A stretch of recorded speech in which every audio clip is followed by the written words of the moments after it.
Hey, everybody. Welcome to Impact Marriage. We are Nick and Leslie Edwards. We're excited to join you this week for our podcast. Looking forward to our topic. I think we've talked about this with several people, and I'm really excited about what's going. But you want to tell them a little bit about what we did this week and kind of where we went? Had a work trip down to Corpus Christi, and so spending a little bit of time down there. I had some work, you had some work. We're able to combine our trips. Anytime that you can travel together, you travel together. Yeah. It's always best case scenario. So could have been a little bit better, though. It was a good trip. It's always fun, but you think Corpus, you're going to the beach, right? It rained almost the entire time. Like the flight there, I'm not a good flyer. It was a really bumpy flight. I didn't enjoy all the flight. And then, Thursday that we were there, we didn't even leave the hotel because it rained the entire time. Nonstop. Not just rain, storming, pouring down rain. Yes. Nonstop, winds blowing like crazy. Okay, so a couple questions. First of all, first poll for the day. Are you someone who likes to fly, or does flying terrify you? We are so divided on this. I love flying. There's no stress in it. Get to the airport. If you're there 45 minutes early, that's plenty of time. Oh my gosh, no way. And if you're going out of left field, 45 minutes is plenty of time. If you're going out of DFW, maybe an hour and 15, hour and 20 minutes. No, I don't roll like that. A little bit more stressful. I don't roll like that. So are you someone who likes to fly, or does flying stress you out? So that's the first poll of the week. And then the second poll is 2 weeks ago, we were in South Fork, Colorado. We were up the mountains. Now we're down at the beach. Family trip, work trip. Poll number 2, question number 2 is, are you a beach person or a mountain person? That's really what we want to hear. Can you be both? Because I just like to be any type of person. You just want to be a vacation person? I just want to be a vacation person, yeah. That would be nice. So that's what we want to hear from you. Are you a beach person or are you a mountain person? Which one do you prefer? Very nice. Yeah. For me, travel is a necessary evil. Like, I love to travel, but flying, but there's so many places I want to go that you have to fly. So I do it, but I don't enjoy it at all. And so some of you have already partnered with us, and we are so grateful for that. We are actually taking a long trip. We're going to Athens, Greece in October. We're going to Turkey. We're going to many of the places that the Apostle Paul went, the Church of Thessalonica, Ephesus, Philippi, Smyrna, Thyatira, all these places, Corinth, Athens, Greece, Church of Mars Hill. It's going to be a big flight. How long is that flight? I probably should have looked into that before I agreed to this. But don't worry about it. I'll have a pill for you to take before we get on the sweet. I will do it. Yeah. So really looking forward to that trip. Some of y'all have already began sponsoring this ministry and what we're doing. So thankful for you and how you continue to give, so we can continue to bring you great content and about marriage, about biblical principles, and just continue to impact the lives of men, families, generations to come. Yeah, absolutely. So we ready to jump in? Sure, let's go. All right. So as we kind of talk through what we wanted to talk with you guys this week, we really want to continue over kind of what we started last week. We talked about your mindset and how it changes. Got a ton of feedback on how you speak to each other and how you're intentional in your mindset and how it goes through. I even sent you a screenshot in the conference that I went to. They used kind of that same, your words determine your mindset, went through that whole kind of transition that it determines your future. And so we want to kind of piggyback on that. And really, as we talked to, what does it look like during times of transition? So you have transitions with kids, you have transitions with parents and family. And so really what that kind of looks like. And I'm really excited for the graphic that you've got and you're kind of talk through. I think that's a really, really cool, as we've kind of talked a new to. Image. We've talked to a few people about this, but really kind of rolling out this new concept. Yeah. So why don't you go ahead and kind of start a little bit, what kind of got you into that idea?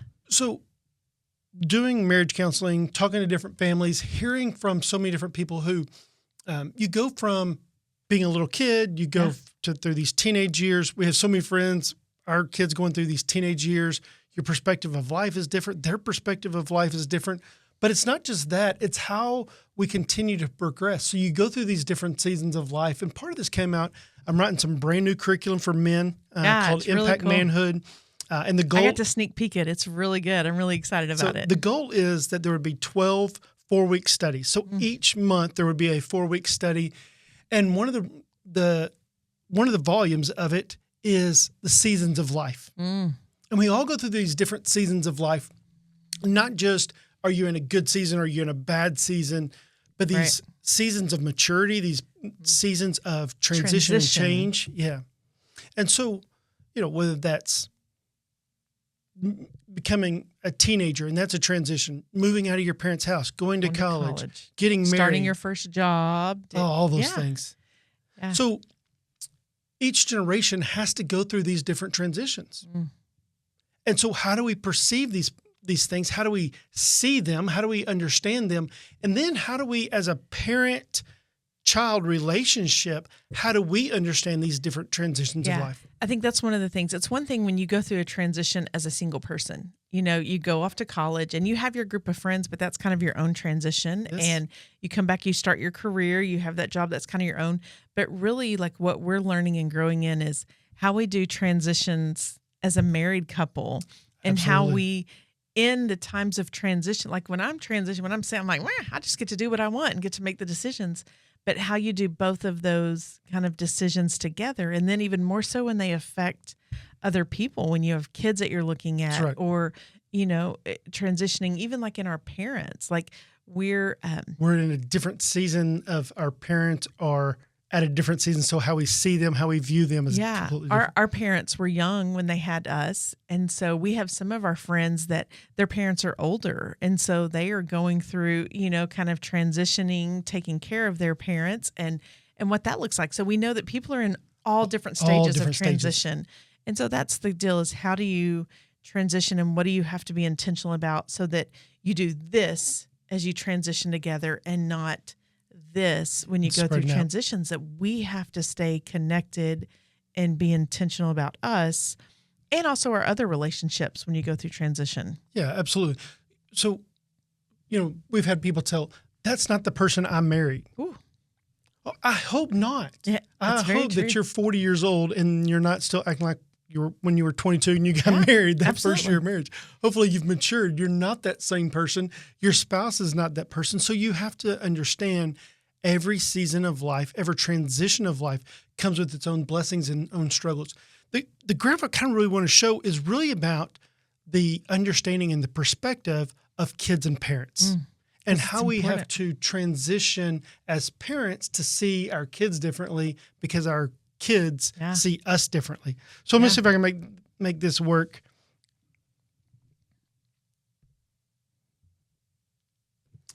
All right. Switch over here. Let's see if it goes. So I guess, here is the parent right here in the middle, okay? And this parent is seen through the lens of this kid. Mm-hmm. Maybe they're adolescent, maybe they're young teenagers, maybe they're little kids, but they see their parents, and this is what they look like to their parents. Because the squiggle would represent like all the phases the parents are going through. Well, even how the kid sees their parent as this kind of image. Okay. This image that they have of their parents. And the parents see the kid through this image. Mm-hmm. But then you become this, let's say, young adult. Okay. Where some of our kids are now. We've got lots of friends that are here and in this transition. Yeah. And so now you don't see your parents like this. You see your parents completely different. Mm. And you see their highs, their lows. You see it a little bit different. And when you look from this angle, it looks completely different. Mm. And then you have this next stage, maybe married. Yep. Going off to college, making transitions. Yeah. And you see your parents like this. Okay. You see them a little bit differently. Yep. But then you come over here and then you have that married. When you have your own kids. With kids, right? Yeah. And then maybe you see it like this. And you see some of these holes in your parents' life. You see some of their rough edges, right? Yeah, down here where you have the kid, like your parents are hero. You think everything, everything is great. And then, I like that you did this one really jagged. What are you trying to say? Like young adults and teenagers is a little rocky? Is that it is a little symbolic? Rocky. Yeah. I think it is a little rocky. I think it's rough. I think it's a lot of sharp edges, a lot of the kids fighting for their own freedom and they're fighting their own identity. They're fighting for what's next in their life. It's very true. And so then as you become married, your perspective changes. It's not all this sharp, maybe hopefully there's some better relationship there, that you see your parents with a little bit different perspective. Yeah. Oh, maybe my parents did know a little something about marriage. Yeah. Maybe they didn't know anything at all. Yeah, absolutely. But here's the problem. as we grow and as we just age, our view of our parents changes over time. Yeah.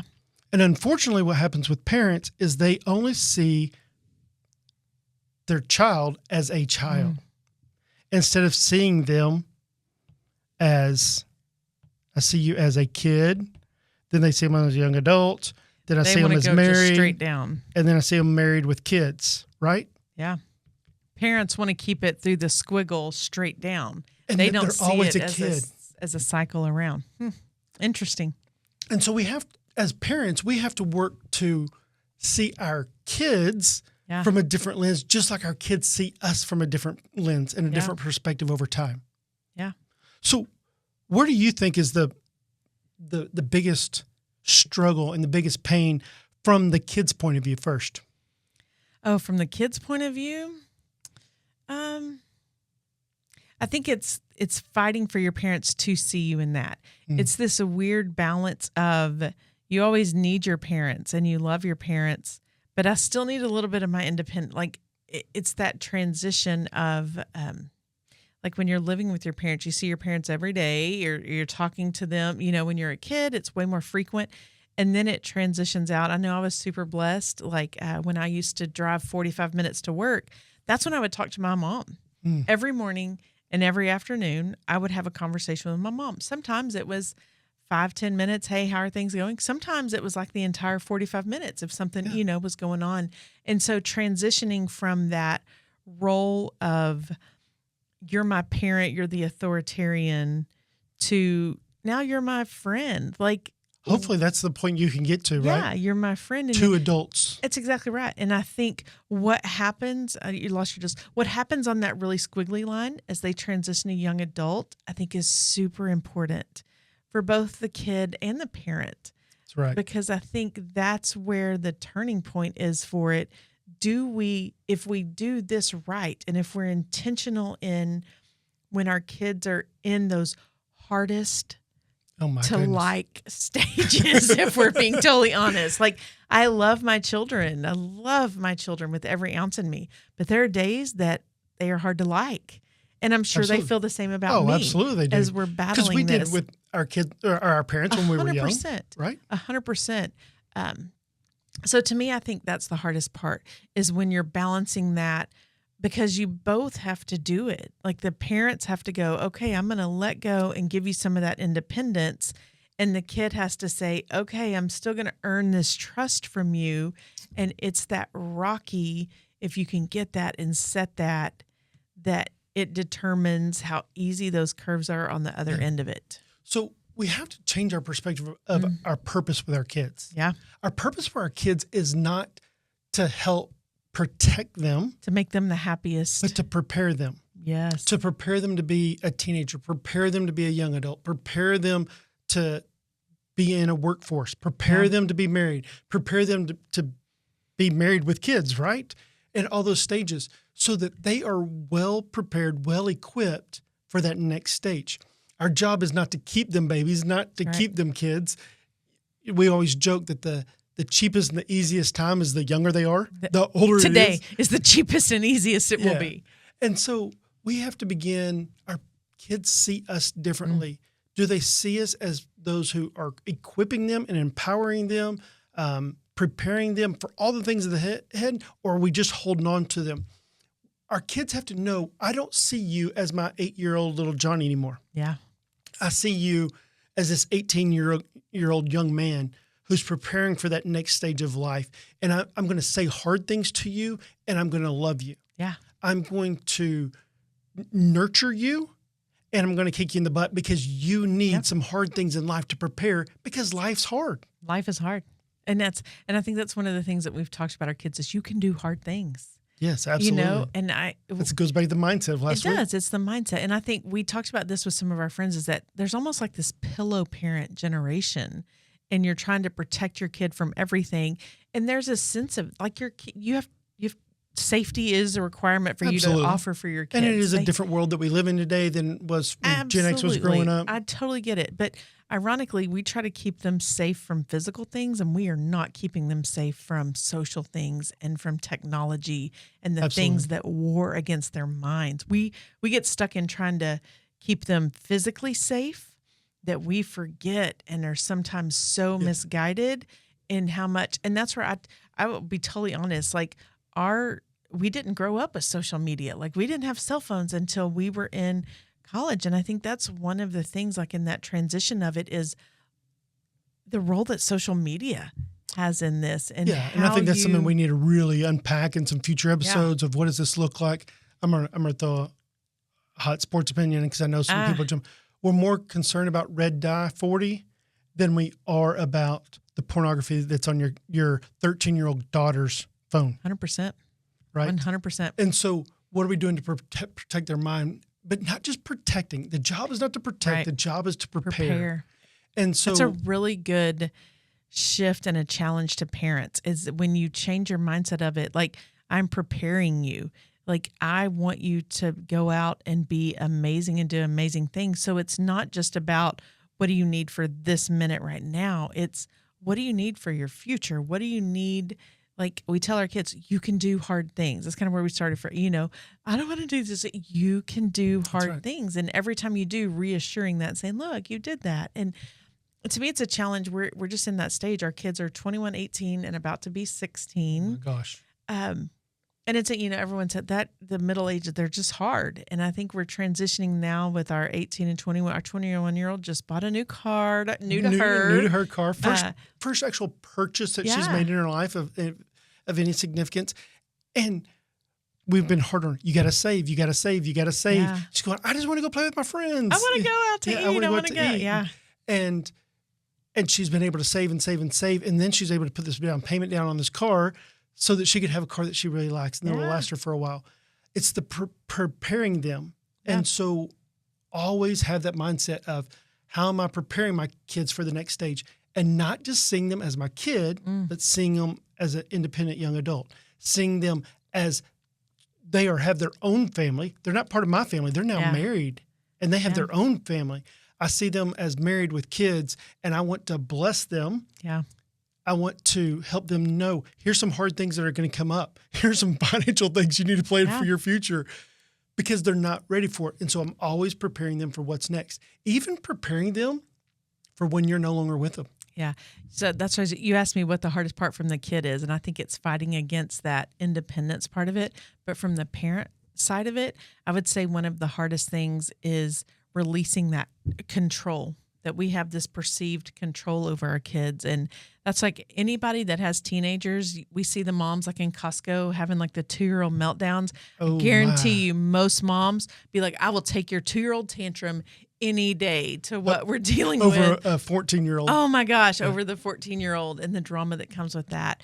Because we understand it's about the perspective, and it's about how your mind shift changes in it. And you realize it's still this perception of control. When the 2-year-old is throwing a tantrum, the parent feels out of control to fix that situation, to change it. And you're constantly learning and working and trying to figure out how to manage that. Yes. And that doesn't change with whatever age your kids get. You're still managing this fight for control. I want my freedom. And I remember, I don't know if you remember this, but I remember our pediatrician telling us one time, this was a long time ago, saying kids go through the terrible twos or whatever it is. And he said, here's what the terrible twos is. It's the first time in their life they've realized they don't get everything they want. That they're not in control. That they're not in control. True. And so, unfortunately, there's still 45-year-olds and 50-year-olds that are still acting like they're terrible twos because you're not in control. You don't get everything that you want because they were not prepared for those things. Yeah. And so, I guess our encouragement, our biggest push for today is parents, give your kids freedom that's age appropriate. Prepare them for what is next on their journey. Even if they don't like it, even if they don't want it, you have to do the hard things. We sit there and we're signing these papers with our daughter with this car. And I said, hey, you know why I was hard with you on all that money and save and save and save? She goes, I know you always tell me to say, I said, so we could be right here. And Right. it's like, oh, ding. This is it. Yeah. It went off and it made sense to her. She didn't have enough perspective to understand that. So we have to look, how do we prepare them? We have to stop seeing them just as our kids instead of seeing them as arrows in your quiver that you are sending out to battle against the darkness. That's good. I think people don't understand your reference that you just Yeah. made So there. a couple of weeks ago, we talked about this. I think it's Psalm 124, and it says, kids are like arrows in the hand of a mighty warrior.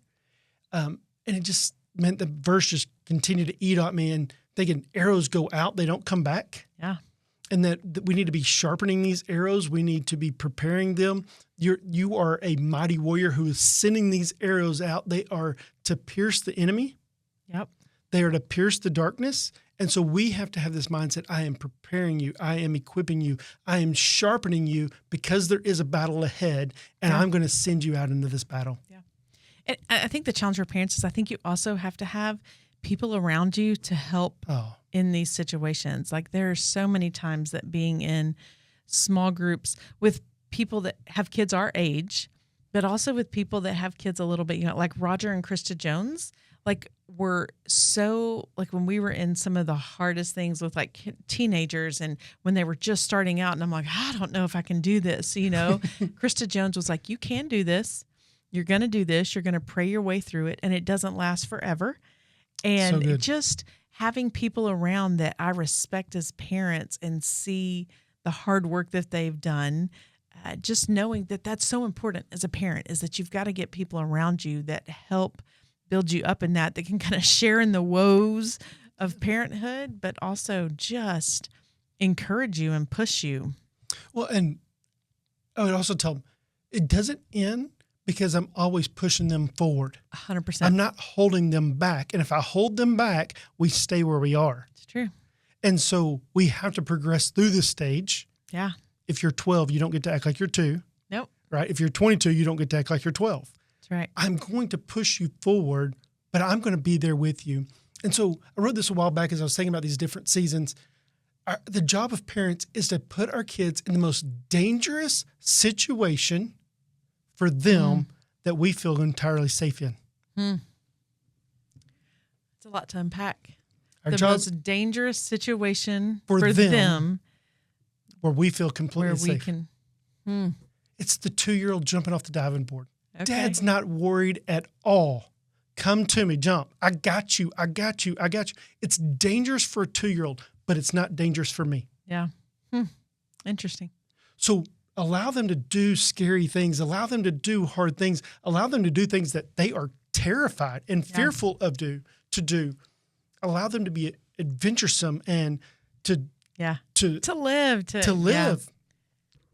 Because in this environment, it's still safe. Yeah, that is true. When you're there to speak life into them and to, protect them, and for her to say, hey, I have this, or this came up, or, or do you have that open communication with your kids where they can talk to you? That's really good. And then we're I think one of the best marriage parenting advices that we ever received was build a relationship so great with your kids that when they go through the dark seasons of life, they still want to come to you and talk to you about it. Yeah. Just really good. Do you build a relationship? That's not their friend. No. That's building trust. Yeah.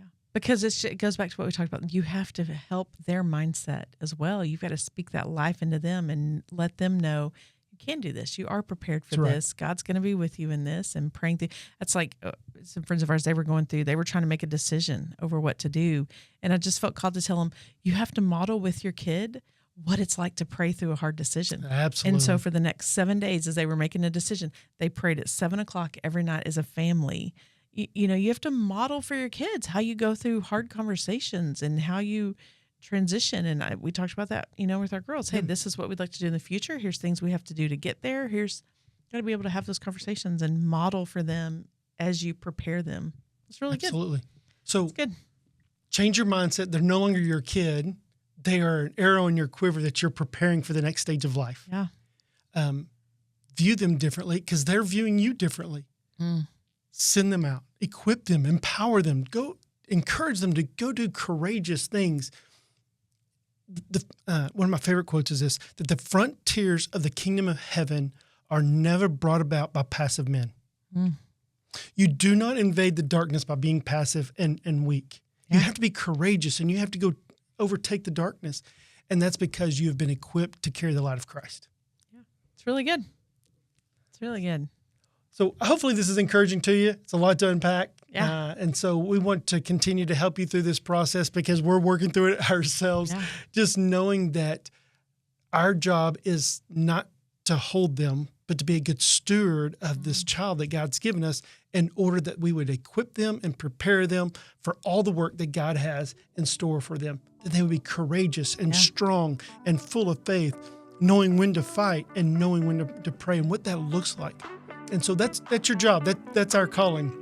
Hopefully this has been encouraging to you. I know it is a struggle. Yeah. It is an ongoing fight, but there's always room for better. That's right. Better is always better. Absolutely. Thank you again for joining us. We look forward to seeing you next week.